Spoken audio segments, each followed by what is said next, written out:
time again for Doc Jacques, your Addiction Lifeguard podcast. I am Dr. Jacques de Broekert, a psychologist, licensed professional counselor, and addiction specialist. If you are suffering from addiction, misery, trauma, whatever it is, I'm here to help. If you're in search of help to try to get your life back together, join me here at Doc Jacques, your Addiction Lifeguard, the Addiction Recovery Podcast.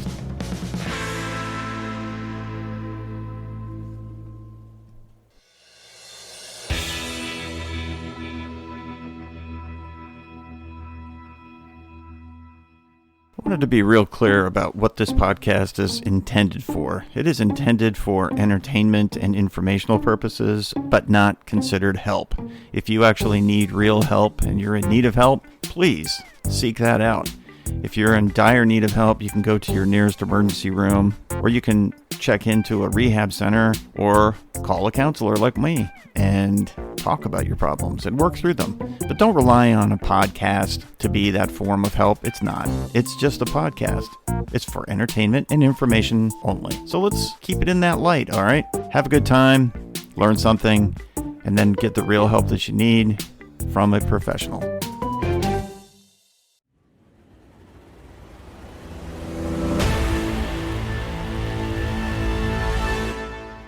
You know, the saying, God moves in mysterious ways, really applies to us in recovery, because our mistakes and the things that we've done seem like they're so damaging to the people around us and to us as well. And, you know, whether it's physical damage or emotional damage or spiritual damage or something you've done, it's strange how the mind can twist it all around and turn it into some form of narcissistic, nonsense, or turn us into very super destructive people. And I keep going back to the video that I've seen now. I've watched it, like it's one of those reels on Facebook or YouTube or something, and it's the Ben Affleck appearance on the Howard Stern radio show, and I've seen it now several times, and I keep watching it because what I see in it is a guy who, and I don't even know how old Ben Affleck is. He's got to be in his 50s, I guess, at this point. But I keep viewing it because I see something in it that just keeps making me think about the people that I help, and it's this self-directed anger that it comes across as weird when you're watching it, and it's like sadness and frustration and anger all kind of rolled up into one. And I watch him as he clearly I don't know him. I've never met him. I who knows what he actually is like. You can't tell from his face in front of a camera, because people have real personalities, and they're usually not what you're seeing on camera. I understand that. But he seems like he seems very hostile towards him, himself at times, and angry and frustrated. And I can't imagine what it's like to be somebody that is so isolated and insulated from reality, as somebody who has that much celebrity, where you can't be a normal person in public anymore. But the anger that I see radiating from him, and it's not directed at any one person, at least in that clip, it's not, other than himself. And he talks about, and if you have seen the clip, he's sitting there and he's being asked by Howard Stern, how did he get into recovery? How does he maintain his recovery? Something like that. And his answer is, he would go into the rooms and he'd listen to these old people, these old timers who would, tell these stories about how bad they had it, and now they're so grateful and thankful that they are sober. And he's sitting there struggling, and he goes, it just really makes me angry because I don't, how does that relate to me? How are you helping me by telling me about how great your life is now in your recovery? Because I'm struggling and I need to get there, but I'm not there. And then he goes on to say, and I would sit in the rooms and I'd listen to that, I'd get upset, and then I'd go back out, I'd start drinking again. And he said, thank God it didn't necessarily affect my career, and I didn't lose money, but his relationship suffered, and I'm sure that was part of the demise of his various, marriages and relationships and struggles with his kids, I'm sure. But he said, it's you lose something, and you lose the thing that you didn't want to lose. And that's what moves you towards sobriety, is loss. It's always about loss. And those words, I've been saying those words for over 20 years, and because that is the truth. And everybody who's in recovery knows it, or at least most of them do. Listen to Gabor Mate or any of the other, experts in the field that are heavily published or broadcasting stuff out there. And they talk about that. All the popular ones that talk about addiction. Russell Brand, any of them. And anyway, so it's the idea that, you've lost something, but how do you regain something? What are you trying to regain? And that's the real struggle. And I see that over and over and over in people's lives, the attempt at trying to regain something, or at least not lose something. And it is a struggle. And I have clients, and I've had some this year, that they were fine, and then they're not fine. And then they disappear. And it's like, what caused you to just give back into your addiction, surrender back over to your addiction when you were doing okay? Well, there's two parts to this. One of them is the idea of, drinking or drugs weren't a problem. And when I started using them, they weren't the problem. The problem is the problem. But then they became a problem themselves. But it's a separate problem. And it's different from the problem that you were coping with when you were using your drug of choice. Now the drug of choice has become an additional problem, so now you got two of them. And when I watch Ben Affleck talking about this, I often kind of wondered as I'm watching it, how does somebody that is in that level of notoriety and isolation from regular society, how does somebody get help and work on the problem when there's somebody like that? And then I also think about my clients who, they're not rich and famous like Ben Affleck, rich and famous. Maybe they have money, maybe they don't. Maybe they're just a 20-year-old who's struggling in school and trying to figure it out.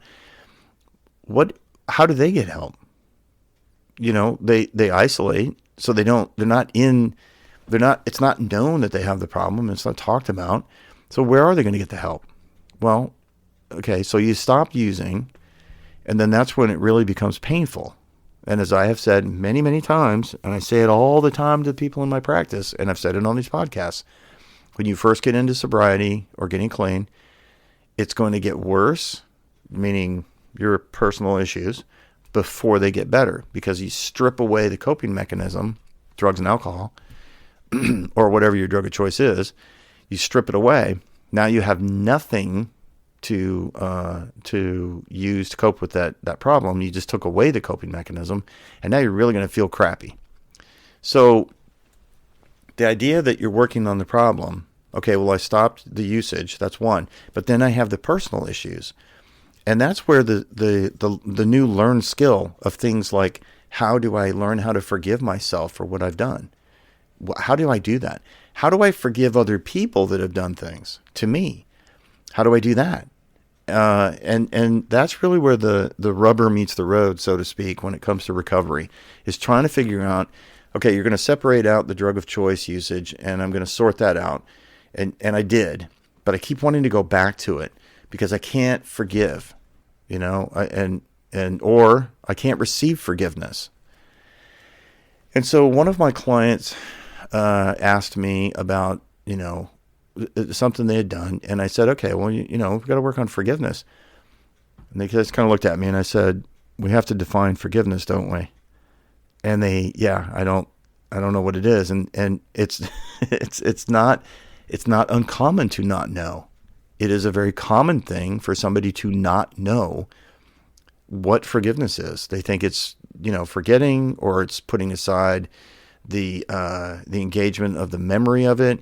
Maybe they're going to just, improve, learn from that and improve so that they don't repeat it. Now, remember, I'm talking about self-forgiveness, not forgiving other people.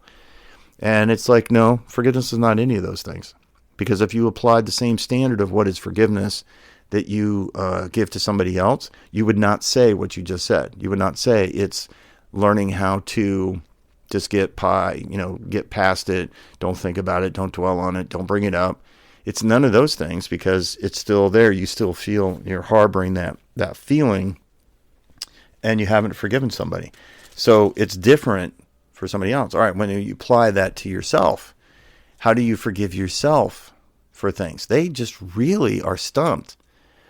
And so when you're trying to get into recovery and you have nowhere to go with anything because you just keep hanging on to everything and you can't separate out the two things, it's easy to go back to using because you still have this pent up, contained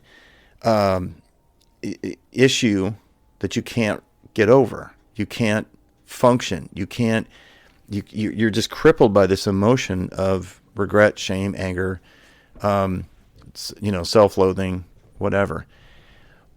It's a long journey out of that.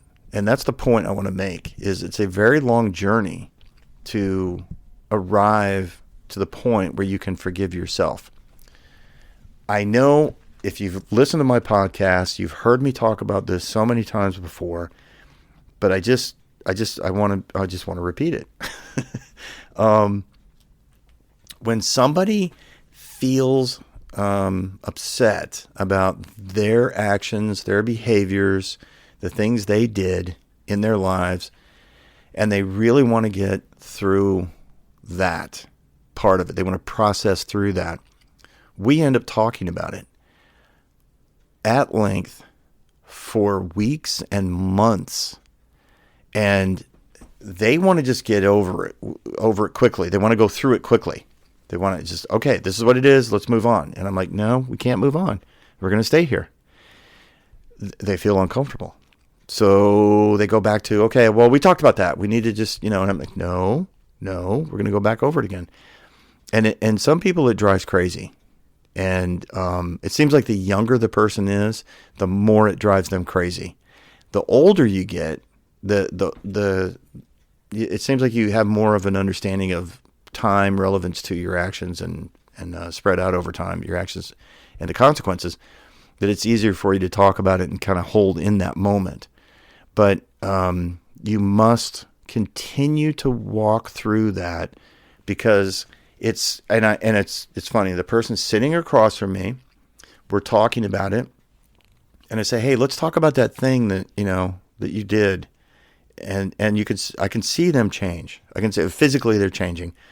Their face starts getting a little tight or sad. I can see sadness. They're kind of their shoulders slump down a little bit, and they just kind of start looking at the ground or their eyes close, and they just go to they go back to the place where they're living with the shame or the anger about and the disappointment they feel about the actions they took. I can see them doing it physically. They're giving me all the body language that's where they're going, and so we talk about it, and I might, I'll keep trying to drag more and more facts out of it from them because, the first time you tell it, but you don't give too much detail.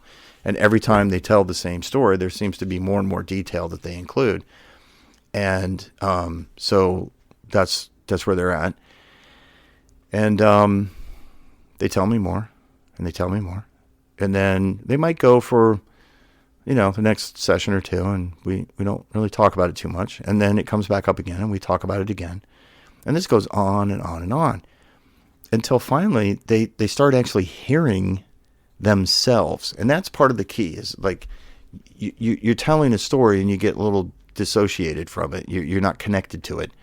And then they've told it so many times that now they're starting to actually realize and connect to it. It's their story they're telling. It's not somebody else's story. And so they're at that point where they can recognize their own words. They hear their own words. And it's easier for them to, at that point, connect to it emotionally.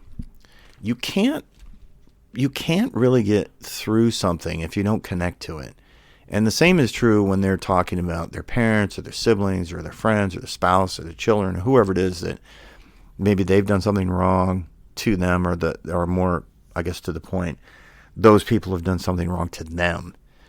And they want specifics. They want specific acknowledgement that whatever happened, that the person who's saying, "I'm sorry, I really, I hope you can forgive me for it." They want that person to actually acknowledge fully what it is that they're seeking forgiveness for, and people have a hard time doing that for themselves, because you have to be honest with yourself. So, sitting in a chair across from another human being, and it's like that interstitial space between cells. That's where living actually occurs. It's like in that space between cells. And so the space between the therapist and the client, that's where the therapy occurs, right? It doesn't occur in your brain as a client. It doesn't occur in my brain. It occurs in the space between us. So those are the words and the body language and the actions, and thus the feeling that you get. And when somebody is experiencing something in I want to say in real time, but and it's really, they've really brought it into reality. There is that awareness of the space between that becomes, it's almost uncomfortable. It is uncomfortable. Even for me, as I'm sitting there listening to it, and they're very emotional, and I can tell they're really in that feeling of sadness and sorrow. Upset. There's crying. Sometimes they start raising their voice, but they're talking about themselves and their own disappointments. And it's a powerful thing. It's a very, very powerful thing to witness. I have tremendous respect for the power of that. And when I hear somebody doing that in my presence, I'm trying to let them know I'm absorbing it. I'm feeling it. I'm feeling what they're expressing. But reflecting back to them compassion and the idea of forgiveness is vitally important. And so, and my clients who are they have faith, they think that perhaps that God is not going to forgive them for whatever they've done, but the reality is He is, and part of that is you openly confessing and being honest and admitting, right, what it is that you've done or said that caused this. And so I see them struggle with this, but then when they start to relax and they start giving more emotion to it, and if you are struggling with recovery and you can't seem to get there, and you really are holding on to these things that you have done in your life and you feel like they are unforgivable, that is not true. That is not true at all. It can be forgiven. You just have to accept that you can be forgiven. That is a vital part to this. And so when you're in those moments and you're really feeling that emotional pull of sadness, you need to stay in that place, in the presence of another person, and hopefully somebody who's a very well-trained trauma therapist that can help you, guide you through the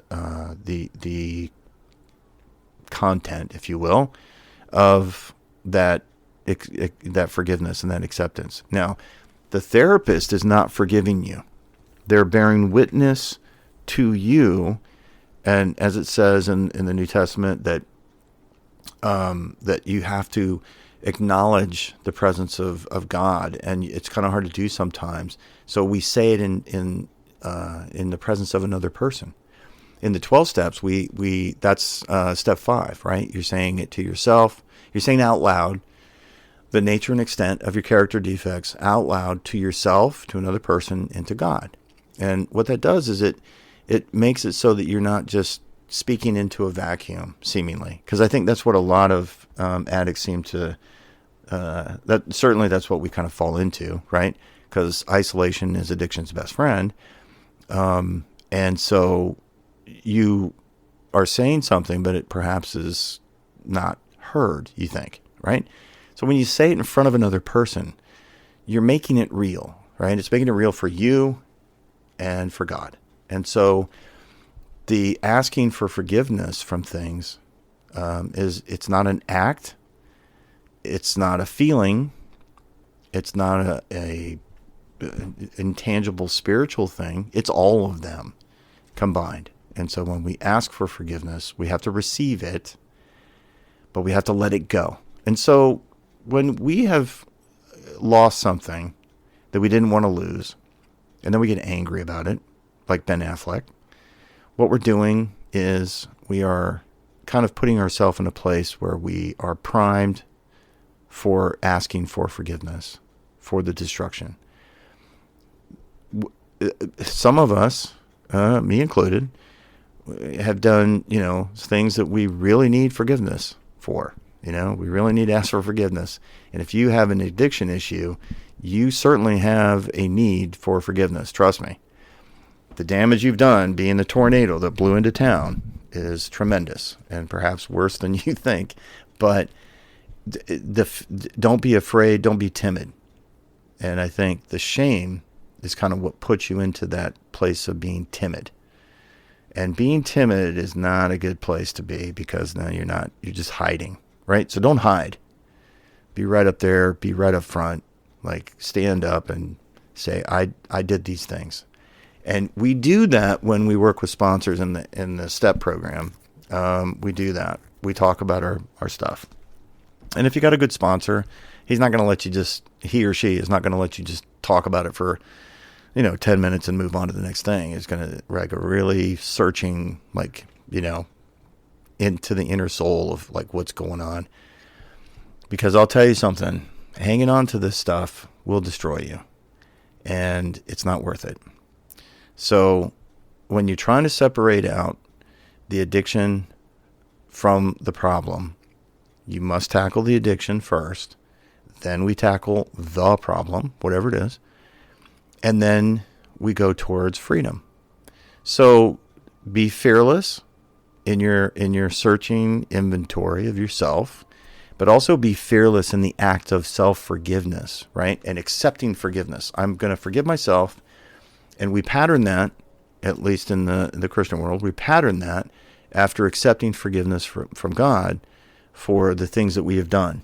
Like, I'm going to ask for forgiveness. I'm going to ask for that forgiveness, and I must receive it. If I ask for it, I'm going to receive it. If I ask for it and I don't receive it, then you're kind of spinning your wheels, right? So if you're going to ask for it, you must receive it. And then you got to ask yourself to forgive yourself. And I'm not going to let the anger live within me for my own mistakes. I'm not going to let that resentment live in me for my own mistakes.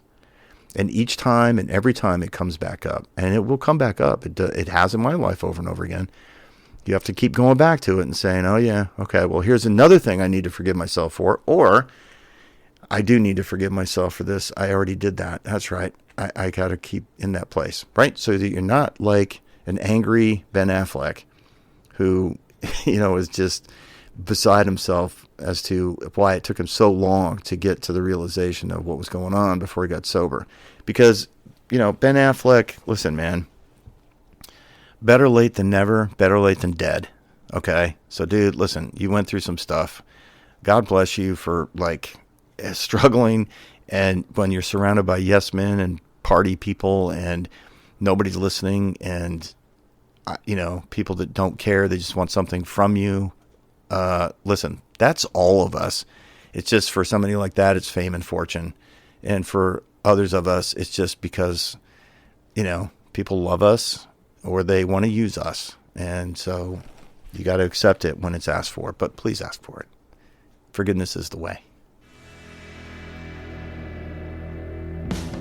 Well, I hope that satisfies your need for another episode of Doc Shock, Your Addiction Lifeguard. I am Doc Shock, and I am a counselor. If you need help, you can reach out to me through my website, wellspringmindbody.com. Send me a line, let me know. I've had a few people reach out to me and ask me questions. You can certainly do that. I will answer you, I promise you. And if you like this podcast, please subscribe, please like it, and come back and listen to more. Because you know what? It's not worth ending your life just to save your addiction, because ultimately you're the loser, right? So let's get sober. So until the next episode, this is Doc Shock saying, see ya.